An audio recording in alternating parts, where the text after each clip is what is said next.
Welcome to Smart Venture Podcast Sponsor Spotlight, where we shine a light on companies and brands that support our show. Today's episode is all about our amazing sponsor, Momento. Momento helps creators to create valuable digital collectibles of their best social media content and build a thriving community that rewards the biggest fans. It has been a proud supporter of our show. So grab your headphones and get ready as we delve into Momento's story and find out what makes them stand out from the rest. Hi, Julian. Thank you so much for coming on to our sponsor spotlight. Yeah, thank you so much for having me, Grace. This is great. Momento have been such a great partner with me, and I'm super thankful for your support. And so today, I definitely want to return back the spotlight on you guys on how you started your company, as well as how it's been successfully helping creator to grow their both following as well as their, especially on their engaging with their fan, as well as helping them make money. Again, thank you for the opportunity. We're really impressed by the work you've been doing on the podcast. It's awesome. Thank you. So basically,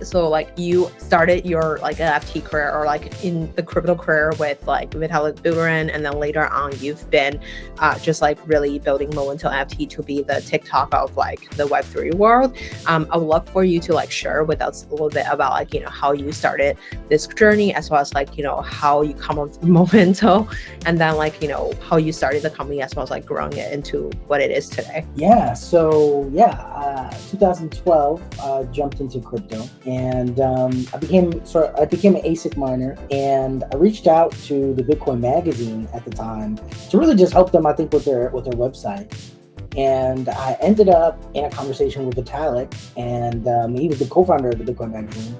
And I ended up joining the Bitcoin magazine. At the time, I think Vitalik was really just a prolific writer. I think he wrote about 80% of all the material in the magazine, which was a physical print magazine and then the website. But the emphasis was on the physical print magazine. And, he needed help writing some articles, editing, of course, on the marketing, the operations distribution side, they seem to have really been focusing on. But it was pretty much a free-for-all. Right? It was a pure play sort of startup. And so I was a senior in college and he was a sophomore. Yeah, I mean, we used to meet. We were a fully remote team. There were people all around the world. It's a small team, basically Canada, US, Spain, Romania. We met through Skype. So we were doing this back then, right, out of just pure necessity. And in 2013, we released the Ethereum white paper as a 6-page spread in the magazine. And, we knew this was Vitalik's sort of darling child, but we really took it more as it was his magnum opus in terms of a research paper. I don't think anyone was really aware of how into the idea he really was. It definitely consumed all of his time for about the 2 months prior to releasing the white paper. We knew that. But we were more than happy to step up and, take care of the rest of the reporting and the stuff at the magazine. Me particularly at that time, New York Bitcoin Center had opened up on Wall Street. And so I was a very visible member of that.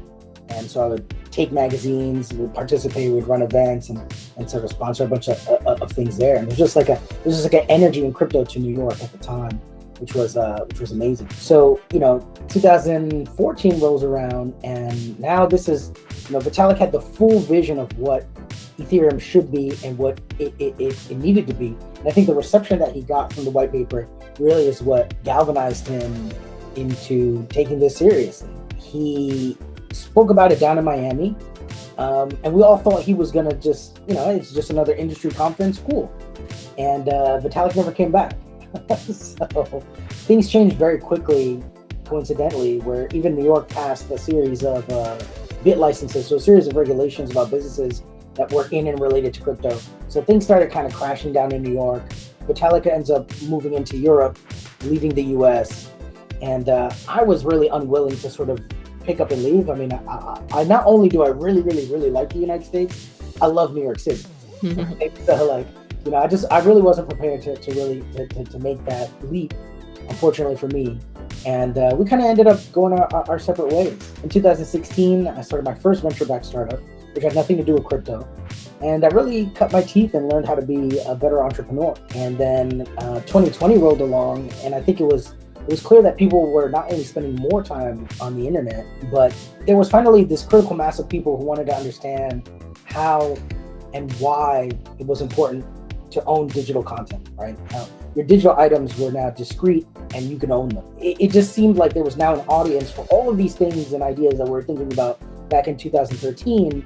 There's not a receptive audience who had fully onboarded their wealth or money on the internet and were comfortable with that idea. Now it was, okay, how could I use my insights in tech and startups and building companies matched with my background in crypto, my insights there, to build a solution moving forward that a lot of people will want and adopt, right? The number one mantra for us was, we wanted to help onboard the next billion people to crypto. We saw a lot of macro trends like short form video content, right? TikTok exploded in 2020. And then the sort of defining of the creator economy concept, right? So everybody was going crazy talking about the creator economy, what that would be like. And, we saw an incredible number of creators make not only a killing financially, but increase their scope and presence. And so we really built Momento to satisfy those needs. So we are essentially the Web3 solution for the creator economy. We're kind of like TikTok for Web3, where the idea here is that not only will the content creator be able to finally perfectly monetize their content, right? Because the ads model is an imperfect monetization strategy.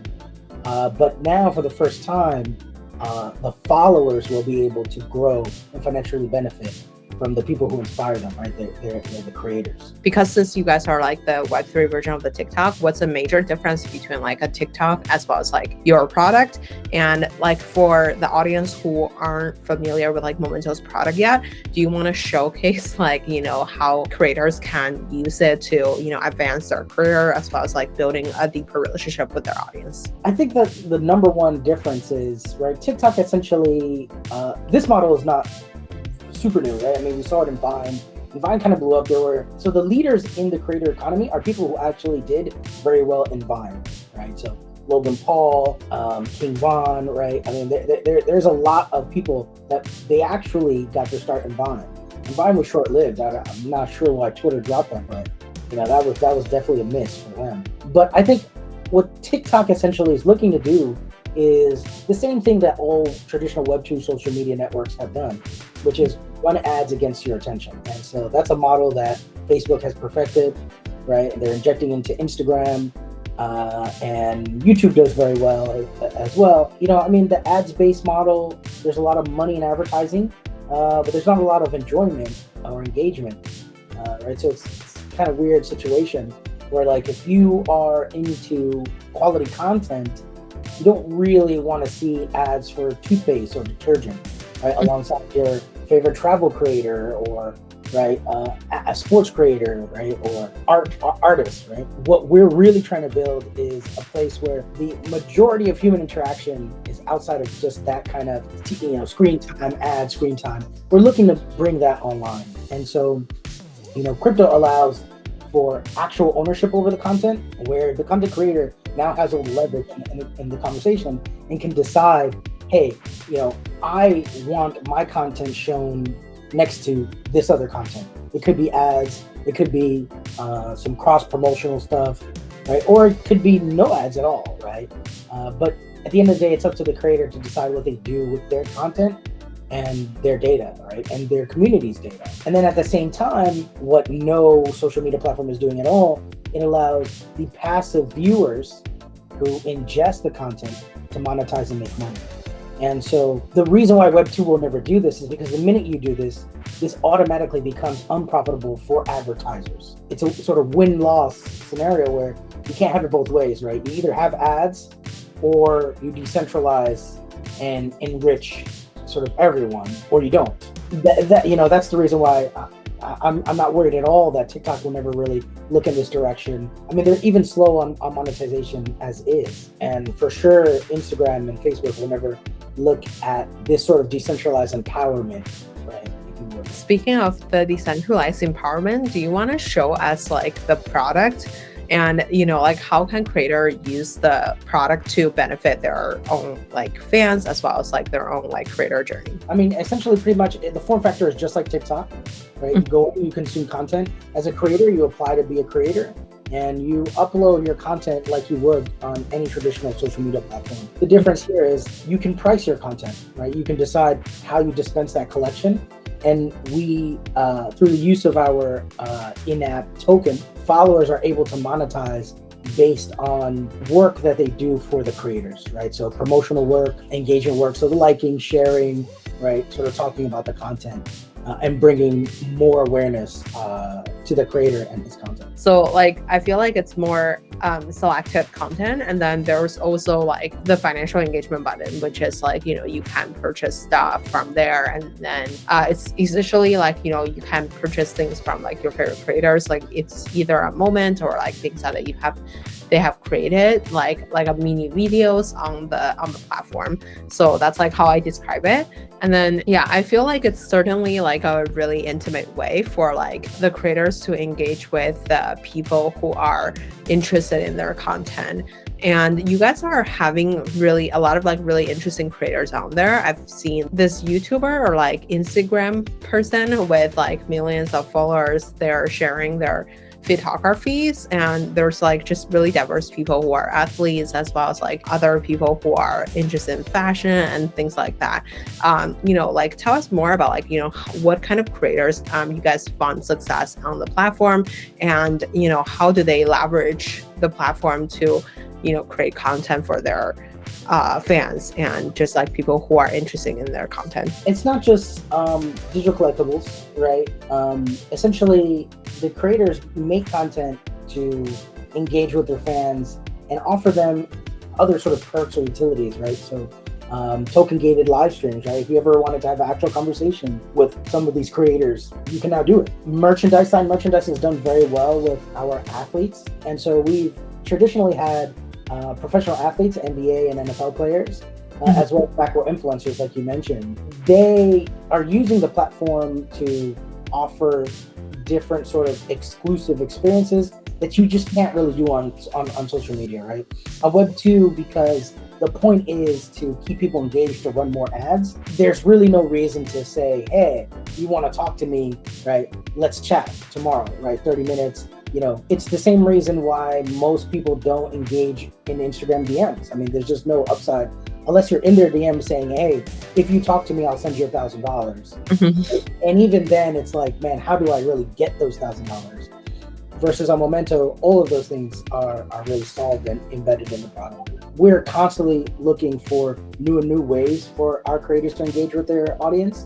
But essentially, it's pretty much open to what the fans want to do with the creators. You mentioned that like you guys have also incorporated like these kind of other exclusive things, for example, merch and like non-digital things.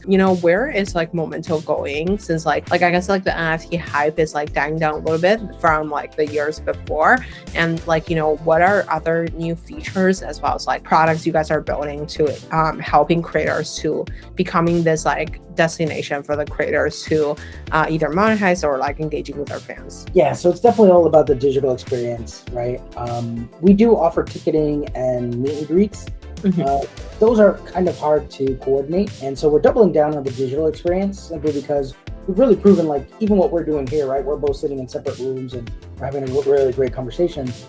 We want to be able to bring that kind of level of experience down to the fans, right? So these are just daily, even potentially daily engagement, right? Notifications directly from the influencer. You can imagine if you're a fitness influencer, you can now bring your community together on Momento and not only send out daily routines of what you do, but also communicate with your super fans directly, right? Like, hey, how do you feel today? Let's go over your macros, right? Let's talk about new routines. All of that traditionally, it could happen on the internet, of course, but it's really hard, right? Like you got to find them and message them. You guys have to agree on a medium through which you're going to communicate at what time. Then somebody has to get paid somewhere, right? And then you got to select a medium for exchange there, right? And then it's like, if something goes wrong, what happens? Well, no one knows. You just kind of disappear, right? So we bring all of that together in a very simple and frictionless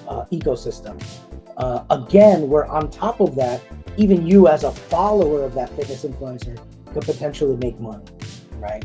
And so referral and affiliate, I ideas are embedded into the core of what the product really is. Do you still see Web3 as like the major solution on the digital side, or are you guys trying to, incorporate more of like the Web2 approach? Web3 is essential, right? It dominates the ownership and the access that creators need in order to really value their work and communicate in a way where all parties can still benefit. Because the minute you take away the Web3, again, you're right back in that ads model where you as a creator have no leverage, no decision over your own content or your own followership, right? And as a user in Web2, you definitely have no control over anything that happens. They control your data, they manipulate it, they repackage it, they sell it, and you're essentially just looking at whatever the company wants you to look at, as long as the ROI on ads is high enough. Right? And so that's really where Web2 goes. So Web3 is essential for a better online experience. But yeah, I mean, I think, people are just so used to the way that we're engaging in Web2 that we are moving away from messaging in terms of, for example, I've never up until now really said the word NFTs, right? We'll refer to digital collectibles, digital content, and really just explain sort of what it is that you are exchanging value for, right? So I think the marketing component is moving away simply because the name has really been dragged through the mud over the past couple of months. But I think we're okay with that. I think it's something that makes sense. At the end of the day now, I think the companies building on top of blockchain now can't rely on blockchain as the reason why people are here. You have to build an actual business and an actual good product. And fortunate for us, that was something that I was already comfortable with because of my past experiences, right? It's not that much of a change. I wish things would have turned out differently. I wished there would have been less sort of scams and rug pulls in the industry. And the idea NFT would be something positive and liberating. But that's just not the reality we're in. I'm curious, since you guys are really focusing on building up this creator-driven tool, as in terms of creators, there's people with really big followings, as well as there's up-and-coming creators who are maybe just starting today. How can they leverage the platform to build their audience? You get the benefit of being first, right? Everybody, it's imperative to sort of be first on a new platform. But at the same time, we kind of future-proofed it in terms of at any point where anyone comes with a real community full of engagement, they can sort of jump in and really be seen, right? So again, I think, it's not a replacement for traditional social media.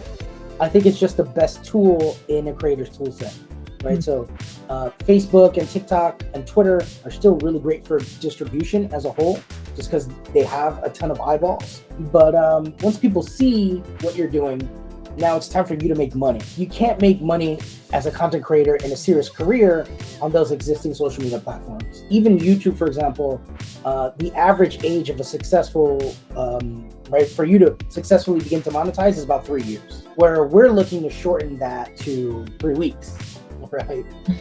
Ideally, we get to 3 days, right? And so same thing, right? TikTok, I mean, the numbers still aren't out. No one, there is no number of when you can successfully monetize your TikTok presence. You will go viral or semi-viral.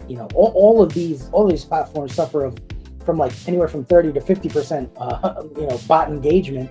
So you don't really know sort of what's going on. And then at the end of the day, again, there's no monetization there for you as a content creator. So what you see the bigger content creators do is immediately when they get big enough, they leave the platform. Right? They go to Hollywood, they go to maybe silver screen, and definitely other product placement, which is running ads on TV or in movies, et cetera, et cetera. We want to make the creator economy an actual career path for people who want to be on the internet. The internet is a great place. I grew up on the internet. You grew up on the internet, right? I think that this career is a viable one.